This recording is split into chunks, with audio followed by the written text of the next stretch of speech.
कपिल, मी तेव्हा तुला सांगितलं होतं डोंट ऍक्ट स्मार्ट, तरी तसंच केलंस. सांगूनच टाकलंस सगळ्यांना. दादा, हॅरी ऍक्टेड स्मार्ट, त्यांनी मला प्रपोज केलंच नसतं. आय ऍक्टेड स्मार्ट म्हणून मला कळलं की तुम्हीच दगडू काशाबा परब आहात. म्हणजे तू सगळ्यांना तू सांगितलंस?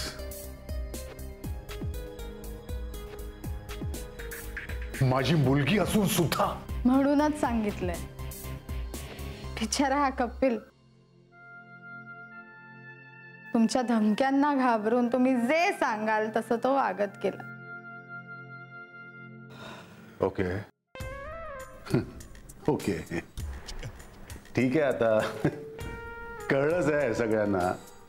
म्हणजे आता आडून आडून खेळायची काहीच गरज नाहीये, राईट? अरे मग आता उघडपणे सांगूनच टाक ना, आजपर्यंत काय काय केलंस तू? Dear man Dhananjay Desai. अरे वा कपिल, तुला काय वाटलं हे असे टोमणे मला मारशील तर मी सगळं सहज अगदी सांगून टाकेन? मी जे काही बोलेन ते रेकॉर्ड करून तुम्ही माझ्या विरुद्ध पुरावा म्हणून कोर्टात वापराल हे काय मला माहित नाही? रामाश्रयात आजपर्यंत असं कोणीही केलेलं नाही. रामाश्रयात काहीही प्रॉब्लेम्स आले तर ते इथल्या इथे सोडवले जातात, माहिती आहे ना तुला? आम्ही कोणीही काहीही रेकॉर्ड करणार नाही आहोत. आई, आणि रेकॉर्ड केलं ना तरी काही फरकच पडत नाही हो, कारण हा पुरावा ऑथेंटिक म्हणून कोर्टात ग्राह्य धरलाच जात नाही. अगदी बरोबर, अगदी बरोबर. मग आता सांगायला काय हरकत आहे? तुम्ही काय काय केलं, किती वर्षांपासून करत होतात सांगा. माझं हे प्लॅनिंग 12 वर्षांपूर्वीच सुरू झालं होतं.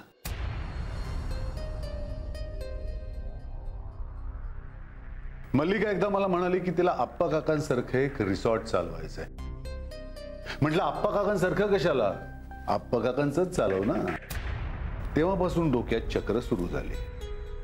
आप्पाला हे पटवत गेलो की रामाश्रयावर कर्ज काढणं किती महत्वाचं आहे. तो कर्ज काढत गेला आणि मला आप्पाची सवय माहित होती लोकांना मदत करायची. मी करायचो काय, ज्या दिवशी बँकेतनं कर्ज मिळायचं गरजू लोकांना आप्पाकडे पाठवायचो आणि आप्पा वेड्यासारखी त्यांना मदत करायचा. कर्ज हळूहळू वाढत जायचं, मग अजून कर्ज काढायला लागायचं. बरं, हे सगळं कर्ज काढलं कुठल्या बँकेतनं जात होतं?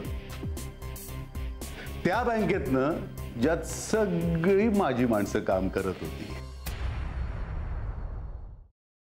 काय आडावडीक चालली, जरा थोडं धीर धरा ना. मग तुमचं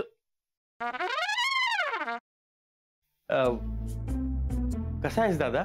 मी बरा आहे, पण तुला काय अशी धाड भरली? कुठे काय, मला काय झालंय? मी ठणठणीत आहे एकदम. तुला ठणठणीत चोपला पाहिजे. साखरपुड्याची तारीख माझ्या या जन्मात तरी ठरणार आहे का नाही?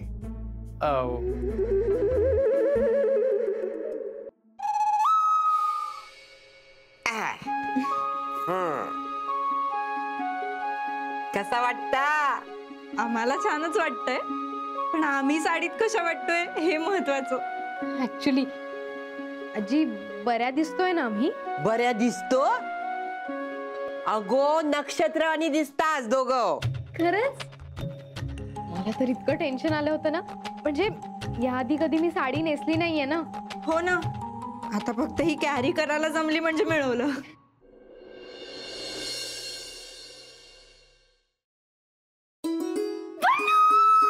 पल्लू पल्लू पल्लू, तू बिलीव्ह पण नाही करणार माझ्या आयुष्यात थोड्या वेळाने काय घडलं ते. तू काय झालंय? तू एवढी एक्साइटेड आहेस, किंचाळतेस, प्लीज सांग काय झालंय?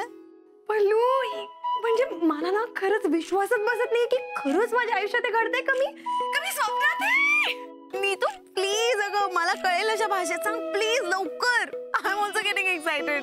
Please sit down. तर तुमच्या एक्झॉटिक डेट करता आम्ही हे टेबल फायनल केलंय.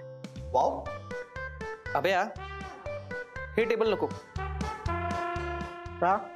हे खूप मोठं होतं यार, म्हणजे नाही असू दे ना, मोठं प्रशस्त एकदम. हा तसं नाही रे, असं छोटं पाहिजे, कॉम्पॅक्ट. यार प्रत्येक गोष्टीचं एक्झाम्पल द्यायला लागते. हे बघ, हा असा हात घेतला, केवढा लांब होतोय, केवढा लांब होतोय, ते जरा असं इथे. ओके